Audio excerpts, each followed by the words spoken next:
Bismillahirrahmanirrahim. Assalamualaikum warahmatullahi wabarakatuh.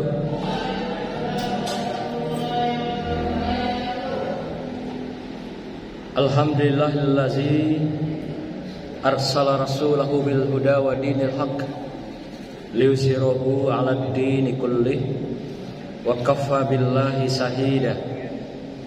Asyhadu an la ilaha illallah wahdahu la syarikalah wa asyhadu anna Muhammadan abduhu wa rasuluh la nabiyya ba'dah. Allahumma shalli wa sallim ala sayyidina Muhammad wa ala alihi wa sahbihi ajma'in. Hadirin yang dimuliakan Allah, bapak-bapak, ibu-ibu, para jamaah, para tuan guru, ustadz, ustazah, wabil khusus anak-anakku, santri, santriah yang dimuliakan Allah. Kembali kita melanjutkan tadabbur kita. Malam ini kita mengaji tentang pendidikan akhlak atau akhlakul karimah di dalam kehidupan kita. Dan malam ini kita akan membahas tentang sebuah topik, yaitu akhlak dalam bergaul. Ini akan kita bahas pada kesempatan yang berbahagia ini. Untuk itu marilah kita membacakan suratul Fatihah untuk membuka acara kita, barokahnya acara kita pada malam hari ini. Sumaila ususun hazan niyah kiramatil Fatihah. A'udzubillahi minasyaitonir rajim. Bismillahirrahmanirrahim. Alhamdulillahirabbil alamin. Arrahmanir rahim. Maliki yaumiddin. Iyyaka na'budu wa iyyaka nasta'in. Ihdinas siratal mustaqim. Siratal ladzina an'amta 'alaihim ghairil maghdubi 'alaihim waladdallin.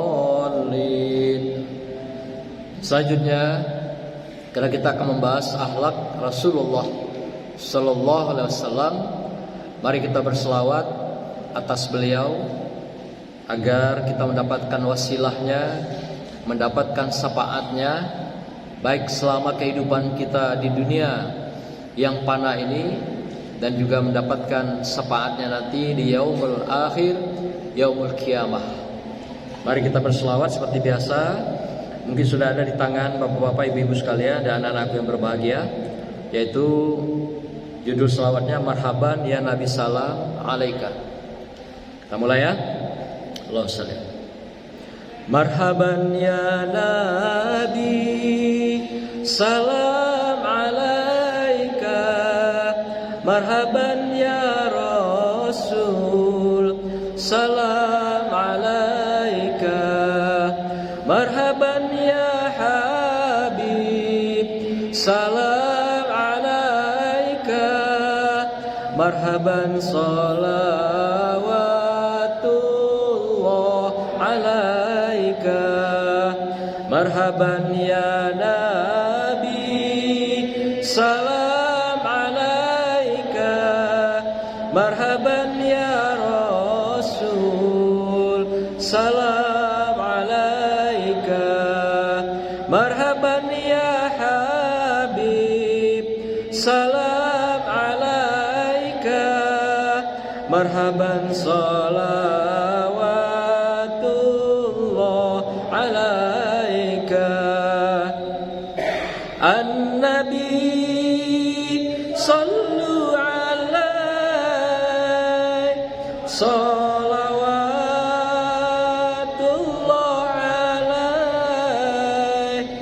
wa yanalul barakah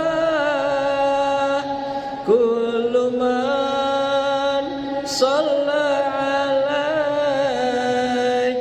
Kullu man shalla alaihi. Marhaban ya Nabi Salam alaika. Marhaban ya Rasul Salam alaika.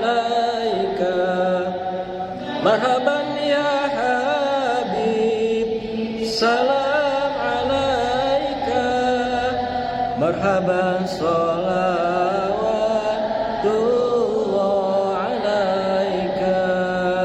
Hadirin yang dimuliakan Allah, akhlak bergaul. Artinya bagaimanakah Allah telah menuntun Rasulullah, bagaimanakah Allah telah memberikan petunjuk pada Rasulullah, dan Rasulullah melaksanakan dalam uswahnya di dalam kehidupan. Uswah itu prakteknya, perilakunya di dalam kehidupan pada masa-masa beliau menjalankan misi kerasulan, kenabian terhadap para sahabat, dan sampailah kepada sahabat-sahabat yang sesudahnya, dan sampailah kepada kita sebagai umat Rasulullah SAW, umat Islam yang ada pada hari ini. Bapak Ibu sekalian, apakah yang dimaksud dengan akhlak bergaul itu? Bergaul itu kata dasarnya gaul. Gaul itu dari konsep Al-Quran yang dikenal dengan istilahnya sohabi, atau di Indonesia kan menjadi sahabat. Sahabat itu orang yang teman kita bergaul, atau orang yang teman kita bersahabat. Jadi bergaul itu adalah proses di dalam kita menjalin hubungan pertemanan, persahabatan dengan orang lain. Artinya orang di luar diri kita, di mana kita hidup di lingkungan kita masing-masing. Inilah yang dikatakan bergaul itu. Jadi bergaul itu proses kita melakukan pertemanan, persahabatan. Nah, hubungan-hubungan ini nanti ada yang dikenal dengan hubungan yang sifatnya jaraknya jauh. Ada yang hubungan itu sifatnya jaraknya dekat. Tetapi hari ini dengan dibantu oleh teknologi informasi, sehingga teman-teman sahabat kita yang jauh di dalam pergaulan ini semuanya menjadi dekat. Setiap hari kita bisa saja berkomunikasi dengan teman-teman kita, sahabat kita, saudara kita, apakah yang ada di luar provinsi Jambi, apakah yang ada di luar negara Indonesia, di Malaysia, di Singapura, di Amerika. Bahkan kita bisa melihat saudara kita yang sedang bertempur hari ini di Palestina atau di jalur Gaza antara Israel dan Palestina. Nah, artinya tidak ada jarak yang jauh hari ini di dalam kita menjalin persahabatan, pertemanan antar manusia. Nah, inilah dikatakan pergaulan atau dikatakan dengan bergaul. Jadi orang yang pandai bergaul, yang pandai membuat persahabatan, pertemanan, dikenallah orang-orang yang gaul. Nah, itu maksudnya. Jadi kalau nanti kita kenal, oh bapak itu gaul betul ya, ibu itu gaul sekali ya, atau santriah itu sangat gaul orangnya, atau ustadz itu gaul sekali orangnya. Nah, itu menunjukkan bahwa dia sangat pandai bergaul. Artinya pandai bergaul itu pandai menjaga, menjalin hubungan pertemanan dan persahabatan di antar manusia lainnya. Hari ini semua orang menikmati media sosial, dan media sosial itu dijadikan alat untuk menjalin pertemanan, persahabatan atau pergaulan itu yang kita dengar dengan medsos, ya, yang dibantu diturunkan dari era globalisasi dalam bentuk teknologi informasi. Banyak macam yang kita kenal, ada WhatsApp-nya, ada Instagram-nya, ada Facebook-nya, macam-macam. Ya, sekarang ada lagi yang singkat, TikTok-nya gitu. Nah, jadi hampir semua orang mengenal media sosial hari ini. Jadi tidak sedikit orang yang memanfaatkan media sosial ini sebagai manfaat secara positif di dalam kehidupan. Apakah untuk bisnis, apakah untuk silaturahim, apakah untuk pendidikan, belajar dengan online, Zoom, dan berbagai kegunaan manfaat lainnya yang digunakan dengan teknologi informasi ini atau media sosial ini. Tapi tidak sedikit juga yang menjadi korban dari teknologi informasi atau media sosial ini. Jadi semuanya ada, dialami dan juga diberikan kepada manusia. Apakah nilai-nilai positifnya atau juga nilai-nilai negatifnya? Tidak sedikit orang-orang memanfaatkan media sosial ini mencari jodoh dalam bergaul. Ada kenal di Facebook berminggu-minggu, berbulan-bulan, ujung-ujungnya apa? Menjadi sahabat setia, sahabat sejati, langsung married gitu. Ada yang seperti itu, yang mencari pasangannya di media sosial, di Facebook, di Instagram, di TikTok, macam-macam. Ada juga bahkan di sana dibuat semacam biro. Ada biro namanya biro jodoh, biro kerja, biro pertemanan, macam-macam. Nah, sehingga media sosial ini dikenal juga dengan jok-joknya, ya, leluconnya dikenal dengan cimes. Cimes itu apa? Cinta media sosial. Itu cinta media sosial itu jatuh hati, jatuh cinta melalui media sosial. Langsung berujung dengan pergaulan, pertemanan, mengikat kasih sayang rumah tangga. Ada yang seperti itu. Ada juga dikenal dengan jomes, ya. Dari tadi katanya cimes, cinta media sosial, kemudian menjadi jomes, jodoh di media sosial. Gitu. Jadi macam-macam. Sehingga media sosial sudah sangat-sangat berguna, manfaat bagi masyarakat. Tapi tidak sedikit media sosial membawa dampak negatif dalam bentuk teknologi informasi ini. Apa contohnya? Misalnya game. Game itu yang diproduk oleh orang-orang Yahudi, yang dijual, yang dimainkan di seluruh dunia.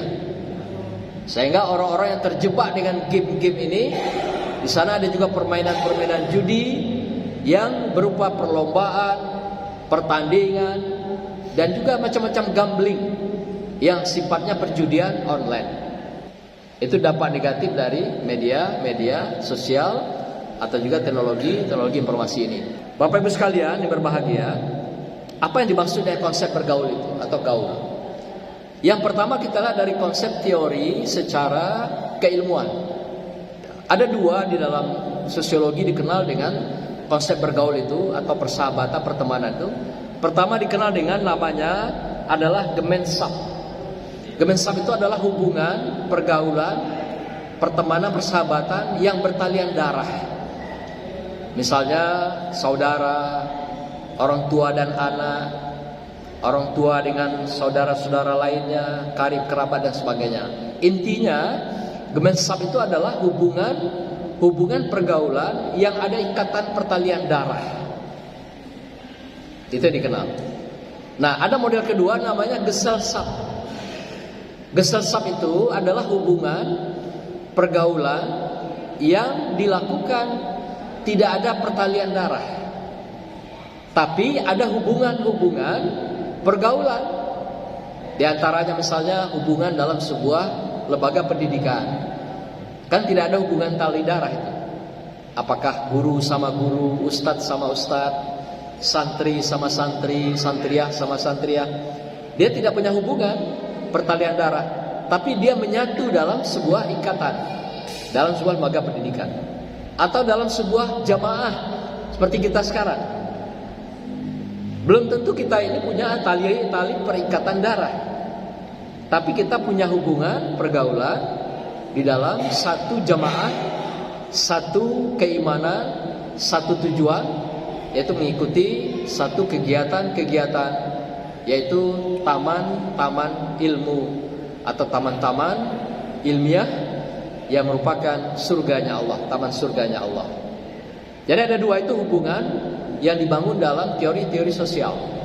Hubungan pertalian darah dan hubungan yang bukan pertalian darah. Akan tetapi hubungan-hubungan ini bisa terbalik, Pak.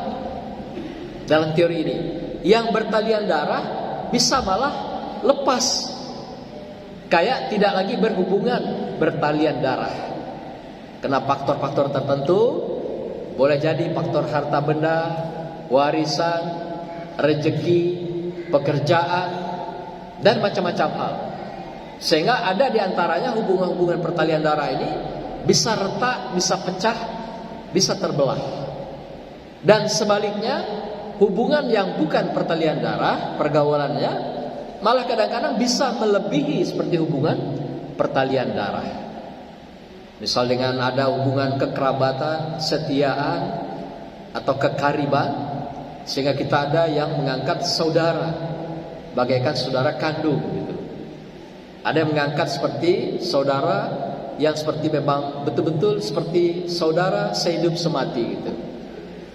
Macam-macam bisa kita ikat dalam pertalian ini. Maka itu hubungan-hubungan pertalian yang tidak ikatan darah bisa dalam hubungan kerja, bisa hubungan-hubungan dalam komunitas, masyarakat, dan sebagainya. Inilah yang dikenal dengan teori-teori sosial. Nah, kemudian di dalam konsep agama dalam surah Al-Hujurat ayat 13, Allah mengatakan hubungan-hubungan itu adalah dalam konteks li ta'arufu. Li ta'arufu yaitu saling ta'aruf, saling mengenal. Nah, maka itu hubungan-hubungan ini dihargai oleh Allah tidak saja pertalian darah, tapi juga hubungan-hubungan yang tidak bertalian darah. Li ta'arufu artinya saling mengenal, bisa di antara lingkungan kita sendiri, di luar lingkungan kita, di antara kita sesama satu bangsa, atau juga antar bangsa.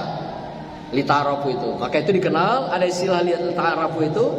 Apakah hubungan-hubungan kita secara diniyah, keagamaan, karena mungkin satu agama Islam atau satu keimanan. Boleh juga faktor-faktor hubungan lain adalah faktor basoriyah atau insaniyah, yaitu faktor-faktor hubungan kemanusiaan.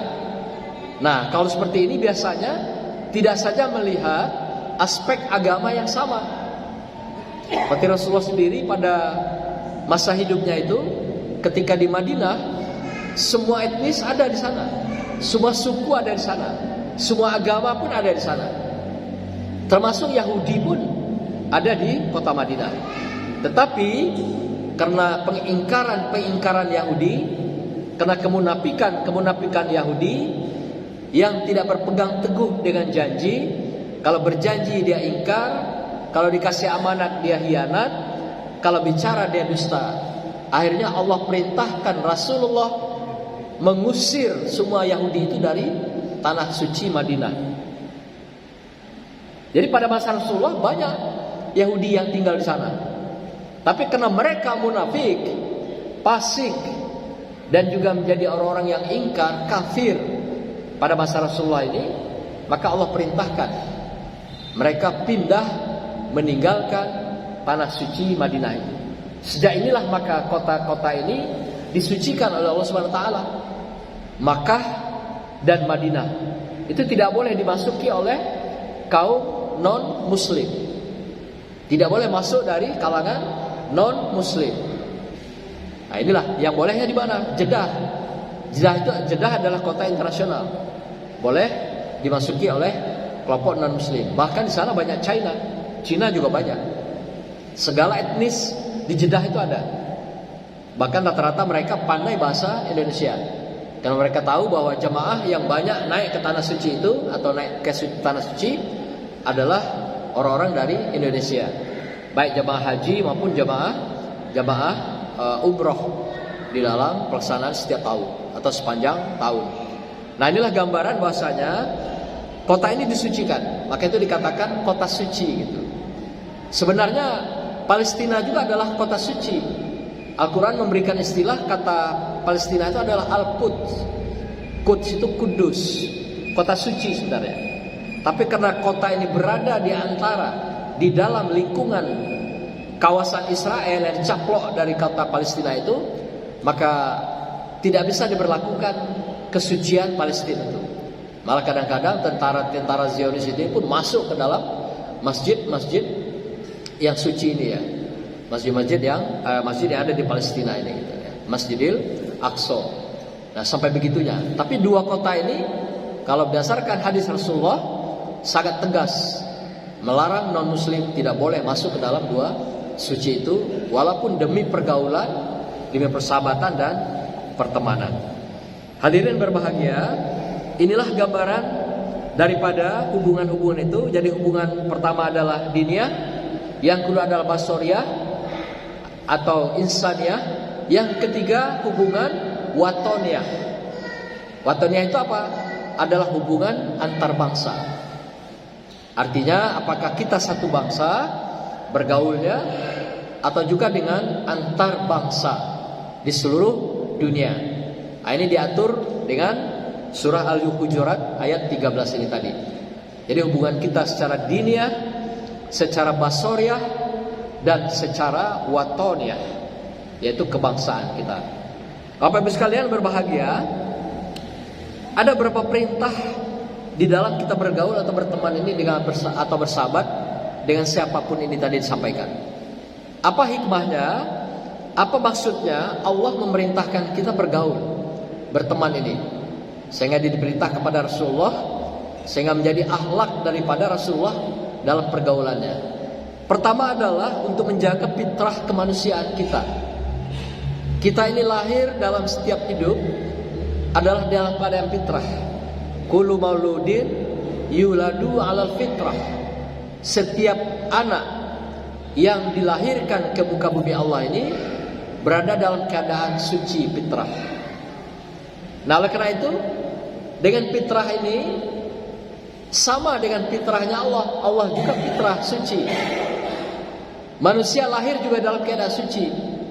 Maka untuk mempertahankan fitrah kemanusiaan itu, maka kita harus bergaul dengan sesama manusia lainnya, saling mengingatkan ke dalam kebaikan dan kesabaran, saling berbagi di dalam pengetahuan, saling kita tolong menolong di dalam kesulitan dan sebagainya.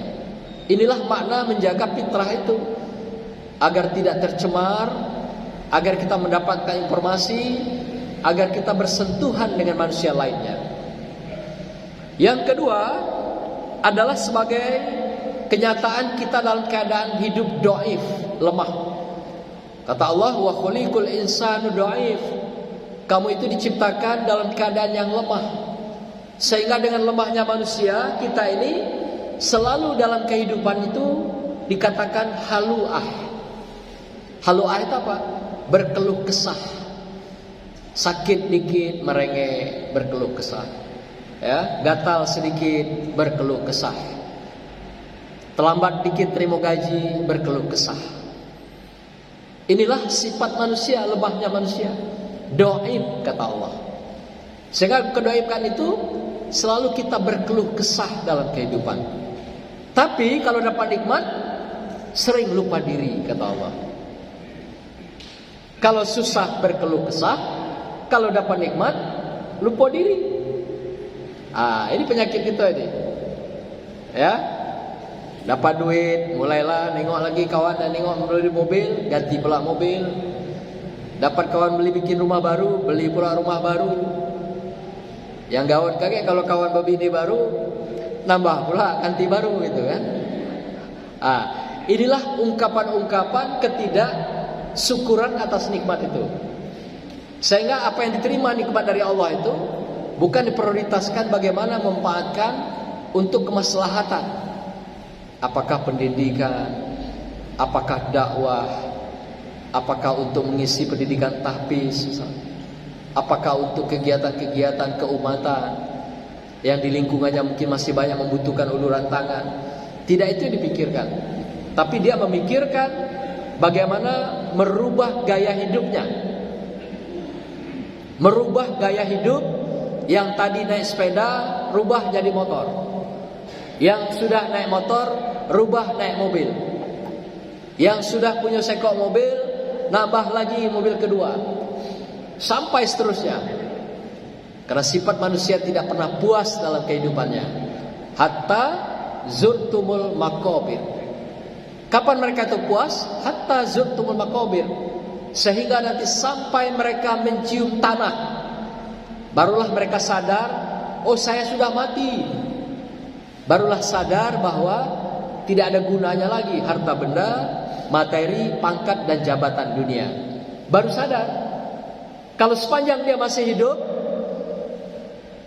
karena masih berhadapan dengan pesona-pesona dunia, keindahan-keindahan dunia, masih berhadapan dengan pesta-pesta dunia, maka manusia tidak pernah puas. Maka itu Rasulullah mengingatkan kita, kalau mengikuti kepuasan manusia tidak akan pernah ada. Diberikan 2 lembah emas, pasti manusia akan meminta lembah emas yang ketiga atau ketiga. Bayangkan 2 lembah emas dikasih Allah pada kita, kita masih minta lembah yang ketiga. Begitu serakahnya manusia di dalam kehidupan. Itulah kelemahan manusia, kata Allah. Nah, oleh karena itu, mengapa kita harus melakukan bergaul berteman ini? Supaya kita ada yang membatasi ruang gerak kita dengan kelemahan itu. Ada nanti yang bisa memberikan pertolongan pada kita. Ada yang bisa nanti mengingatkan kita. Ada nanti yang bisa mengerem lajunya tindakan-tindakan kita yang bebas dalam kehidupan. Yang ketiga adalah untuk menjalin silaturahim. Barang siapa yang menjalin silaturahim, kata Rasulullah, akan dipanjangkan umurnya, akan disehatkan badannya, akan dibuka pintu-pintu rezekinya. Inilah hikmah pergaulan yang kita nikmati dalam kehidupan kita. Yang berikutnya, yang keempat adalah muhsin, untuk melakukan kebaikan. Karena Allah cinta, Allah suka, dan Allah sangat sayang dengan hambanya yang menebarkan, yang melakukan, yang berbagi kebaikan. Innallaha yuhibbul muhsinin. Sesungguhnya Allah mencintai hubbu, orang-orang yang melakukan kebaikan, kesolehan di dalam kehidupannya. Inilah fungsi pergaulan yang kita lakukan. Kalau kita hidup sendirian, sama siapa kita akan berbagi kebaikan, kesolehan? Tapi dengan bergaul, di sanalah kita beramal, kita mengembangkan, meningkatkan berbagai amaliah-amaliah kita di hadapan Allah dengan sesama makhluk lainnya. Dengan kita berbagi dengan muhsinin atau ahsin, melakukan kebaikan. Yang kelima adalah untuk menjalin ikhwanan, persaudaraan. Rasulullah katakan, dan juga Allah katakan, orang-orang mukmin itu adalah bersaudara. Ya, al-mu'minu ikhwana. Orang-orang mukmin adalah bersaudara. Rasulullah juga menegaskan demikian. Jadi dari suku apapun mereka, dari negeri manapun mereka, dari suku bangsa apapun mereka, tidak dipandang bulu itu. Yang jelas asal mereka seiman adalah saudara kita.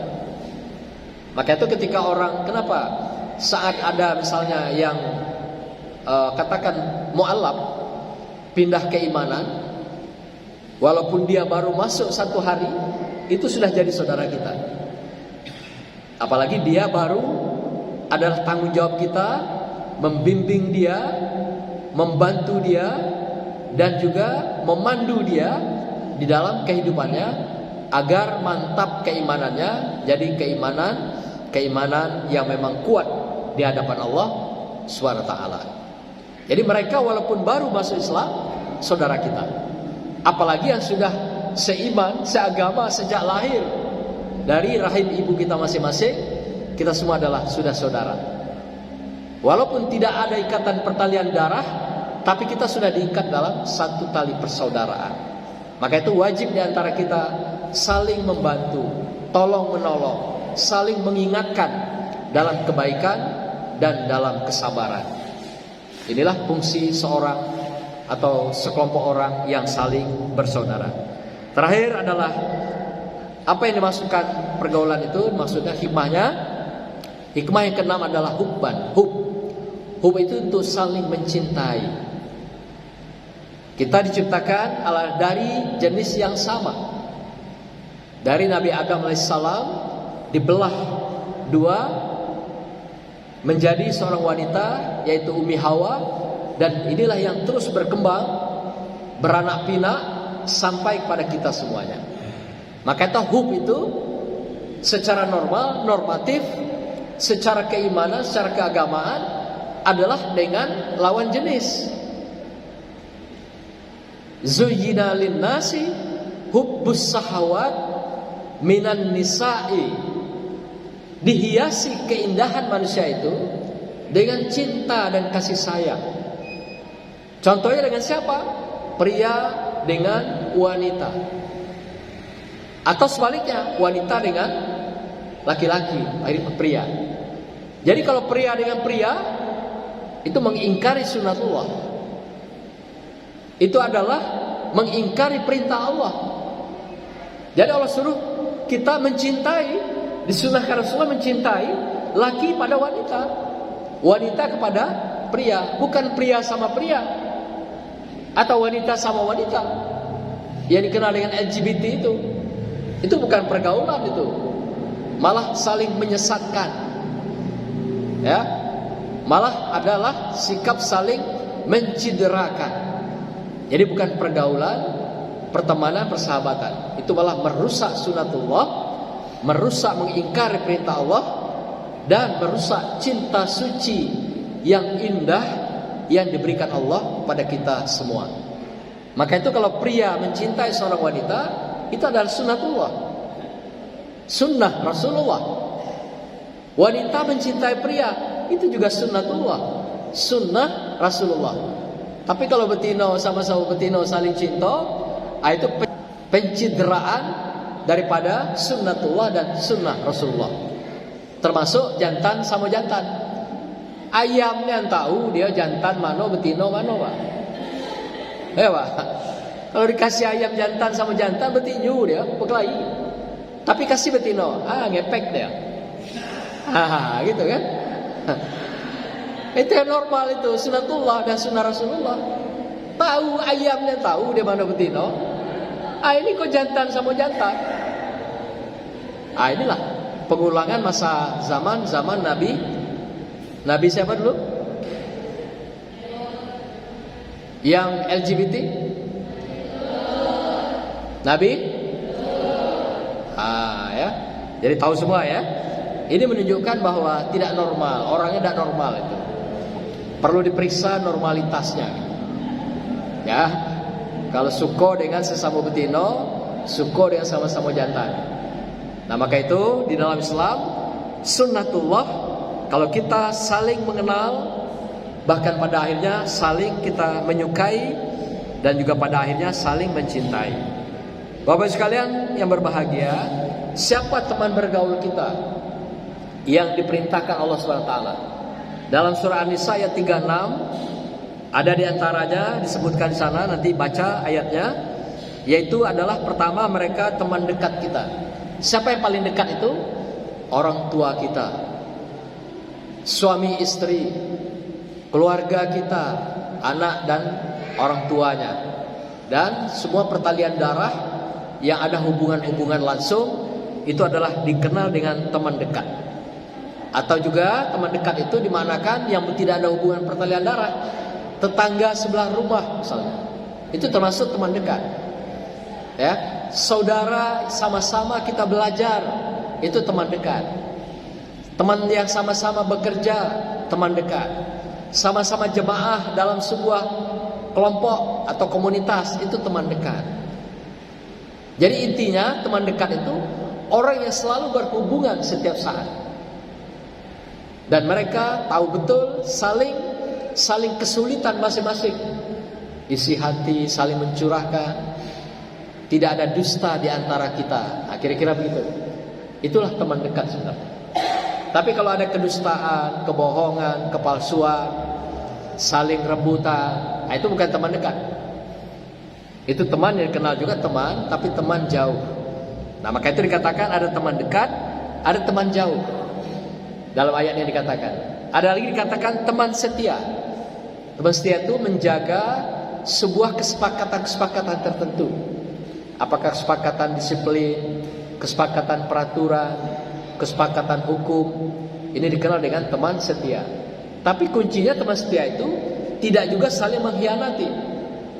Tapi mereka saling mengingatkan, saling menjaga, saling bahu-membahu dan membantu. Ini namanya teman setia. Ada lagi dikenal dengan teman sekerja. Ada juga teman seperjalanan. Ada juga teman seperjuangan. Macam-macam. Ada lagi teman karib. Ada lagi yang dikenal dengan teman hub, teman yang sangat dicintai. Siapa itu? Sama tadi, orang-orang yang punya talian darah dengan kita. Siapa yang paling kita cintai? Orang tua kita. Suami kepada istrinya, istri kepada suaminya, anak kepada orang tuanya, murid-murid santri kepada gurunya. Dia cintai. Hub. Maka itu dikatakan sini, cinta yang paling indah itu adalah asaddu hubalillah. Cinta, puncak kecintaan kepada Allah. Kita mencintai makhluk karena Allah. Kita mencintai apapun materi dunia ini karena Allah. Nah, inilah cinta yang diridhoi oleh Allah Subhanahu wa taala. Karena ada yang kadang-kadang cinta, kadang-kadang melebihi dia mencintai Allah. Apa contohnya? Ketika datang waktu-waktu sholat, dia abaikan ibadahnya, dia kedahulukan pekerjaannya atau gawenya duluan gitu. Sehingga Allah dinomor duakan. Itu tanda bahwa dia mencintai pekerjaannya ketimbang dia mencintai Allah. Demikian juga yang lain-lain. Dia dahulukan orang lain ketimbang adalah orang yang punya pertalian darahnya sendiri. Padahal ketika kita memberi orang-orang yang bertalian darah, itu sama dengan kita bersedekah, yang langsung kita dicatat oleh Allah Subhanahu wa taala di hadapan Allah. Hadirin berbahagia, setelah kita tahu teman bergaul, bagaimana kita prinsip bergaul itu? Pertama adalah sama tadi, menata silaturahim. Yang kedua adalah untuk saling tolong menolong. Ketiga adalah untuk menutupi saling kelemahan di antara kita. Itu prinsipnya. Saya kira dibaca saja nanti ya, dari apa yang sudah ada. Nah, kemudian yang berikutnya, bagaimana kiat mencari teman, cara mencari teman yang baik. Ada sebuah hadis yang diriwayatkan oleh Abu Daud dan Tirmizi, dikatakan al-mar'a ala dinul khalilah fal yanzuru ahadukum min ya khalil. Agama seorang itu sesuai dengan agama teman dekatnya. Maka hendaklah kamu bergaul dengan teman dengan melihat siapa teman dekatnya. Jadi kalau kita mau mencari teman seseorang, lihat siapa teman dia bergaul. Kalau temannya bergaul adalah orang-orang pancilok, maka dia juga pastilah pancilok.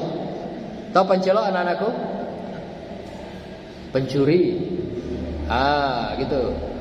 Ya, kalau berteman dengan teman-teman pancilok, maka dia juga akan ikut watak panciloknya. Kalau dia berteman dengan orang-orang tukang dusta, bohong, maka dia juga akan terbawa adalah orang-orang yang pendusta.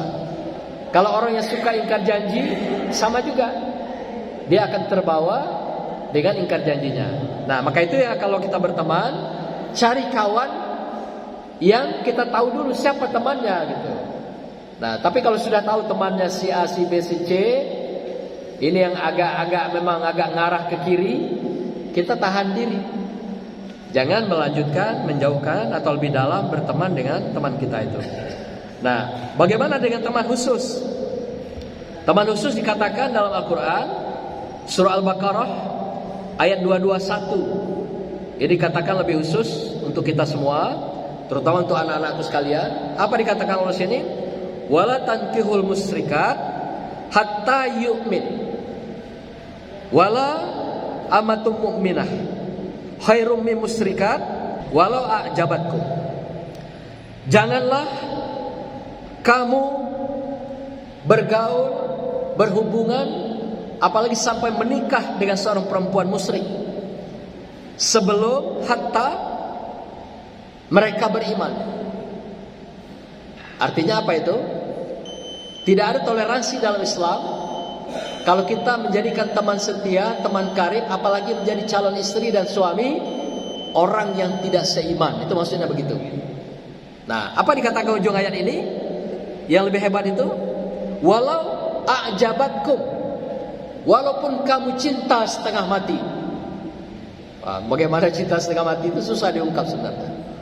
Nah, sebaliknya dikatakan lagi untuk para wanita, wala tankihul musyrikin hatta yu'min, wala abdun mu'minu khairum min musyrikan. Janganlah engkau menikah, bersahabat, berteman dengan seorang pria yang tidak seiman, walaupun mereka seorang konglomerat pejabat, tapi mereka tidak seiman. Nah, boleh kata Allah kalau mereka sudah menjadi yu'min, atau mereka sudah menjadi seorang yang beriman. Karena apa katanya? Ulaika yad'u ilan nar wallahu yad'u ilal jannah. Kalau kamu menikah dengan wanita yang tidak seiman, dia akan mengantarkan kamu ke neraka, ilan nar. Demikian juga kalau wanita menikah dengan laki-laki yang tidak seiman, dia akan membawa kamu ke ilan nar, ke neraka dunia dan akhirat.